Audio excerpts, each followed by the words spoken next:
राधाकृष्ण विखे पाटीलचा मुलगा आला रे पंढरीनाथ भगवान की जय। कुकुलाचा कांदा फुटला आनंदी आनंद झाला पंढरीनाथ भगवान की जय।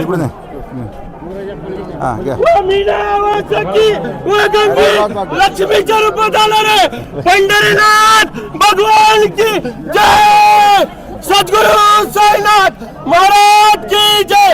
जगाचा माऊली आहे माऊली आणि यांच्या हाताने काम होणार आहे। काय सांगाल शिर्डीमध्ये हा ऐतिहासिक निर्णय घडलेला आहे, कशा प्रकारे विजय उत्सव साजरा होतो? साईबाबांच्या कृपा आशीर्वादाने आज शिर्डीच्या मतदारांनी परत एकदा 25 वर्षाची परंपरा कायम ठेवली आणि शिर्डी नगर परिषद ही पहिली निवडणूक होती आणि म्हणून या निवडणुकीमध्ये 23 पैकी 20 नगरसेवक हे महायुतीचे निवडून दिले।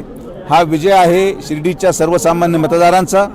प्रत्येक जाती धर्माचा मतदार चिन्ह काय कोण काय यापेक्षा शिर्डीमध्ये झालेला विकास आणि साईबाबांचं सर्व धर्म समभावाची भावना घेत आमच्या सगळ्या उमेदवारांना मतदान पडलं आणि म्हणून हा विजय आज आपल्याला पाहायला मिळतोय। राज्याचे मुख्यमंत्री माननीय फडणवीस साहेब, उपमुख्यमंत्री माननीय शिंदे साहेब, अजित पवार साहेब हे महायुतीचं ताकद आज शिर्डी आणि राहत्यामध्ये आपल्याला पाहायला मिळाली। आमचे सर्व तिन्ही पक्षाचे कार्यकर्ते एक संघ राहिले, पहिल्यांदाच एक संघ राहिले आणि आमचे कार्यकर्ते एक संघ राहिले आणि माननीय नामदार राधाकृष्ण विखे पाटील साहेब ज्यांच्या नेतृत्वामध्ये ही निवडणूक झाली त्यांच्यावर जनतेत असलेलं प्रेम या मतरूपाने आपल्याला पाहायला मिळालं।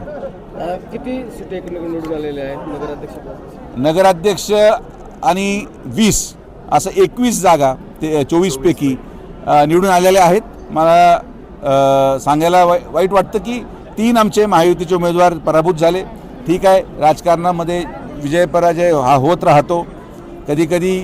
आता त्याचं आम्ही आणि पहिल्यांदा मला आनंद या गोष्टीचा आहे की शिर्डीमध्ये पहिल्यांदा 10 वर्षामध्ये आता कळेल नेमकी कोणचा भाग आणि कोणी काय केलं आहे। कारण की बूथ न्याय मतदान बाहेर आलं आहे, एरिया न्याय मतदान बाहेर आलं आहे आणि म्हणून आता आम्ही त्याचं विश्लेषण करून ज्या ज्या लोकांनी गद्दाऱ्या केल्या असतील त्यांना कायमचं संघटनेमधून हद्दपार करायचं काम आम्ही सगळेजण करणार आहोत, याबाबतीत शंका कुठलीच नाही।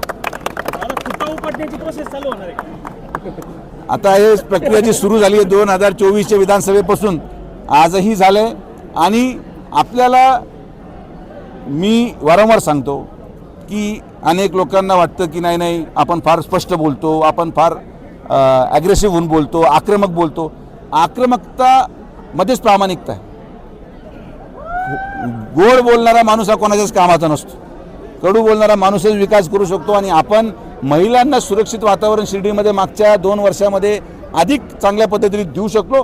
हा मतदानाचा आणि लाडक्या बहिणींचा मताचा कल आपल्याला या मतपेटीतून दिसून आला। आपला जो डायलॉग आहे, आपण आता रथावरून मिरवणूक केली त्यातही वाहक होता आणि जो डायलॉग आहे तो पुन्हा जनतेसमोर नाही आमचे पोपट शिंदे हे जे अपक्ष निवडून बिनविरोध निवडून आले त्यांचा खर्च न झाल्यामुळे त्यांनी वाघ बनवून आणलाय। बाकी जे निवडून आलेले आहेत ते आता 2-3 दिवस काय उठत नाही, त्यांना बेरीज लावायचे काय काय किती आता हिशोब झालाय काय झालंय, कोणाचे बिलं प्रलंबित आहेत ते। पण जो बिनविरोध झाल्यामुळे त्याचा सगळा खर्च जो वाचला निवडणुकीचा, त्यामुळे खर्च म्हणजे कोणता अधिकृत महाराष्ट्र शासनाने ठरवून दिलेला, नाही तर परत तुम्ही त्याचा पायी कंट्रोल कराल। बरोबर कमलाकर भाऊ? 60,000 75,000 काहीतरी रुपये, 2.5 लाख आहे का? 2.5 लाख यांना पाठ आहे। 2.5 लाख रुपये आमच्या पोपटराव शिंदेचे वाचले आणि म्हणून ते 2.5 लाखाचा त्यांनी वाघ तयार करून आणला। जिथं आज सगळ्या वर्तमानपत्रामध्ये आणि बातम्यांमध्ये बिबट्याच्या बातम्या आहेत तर एक वाघाची बातमी यावी ही आमची संकल्पना आहे। म्हणून टायगर अभी जिंदा आहे मी वारंवार म्हणतो। पुढील व्हिडिओ बघण्याआधी भारत न्यूजला सबस्क्राईब करायला विसरू नका।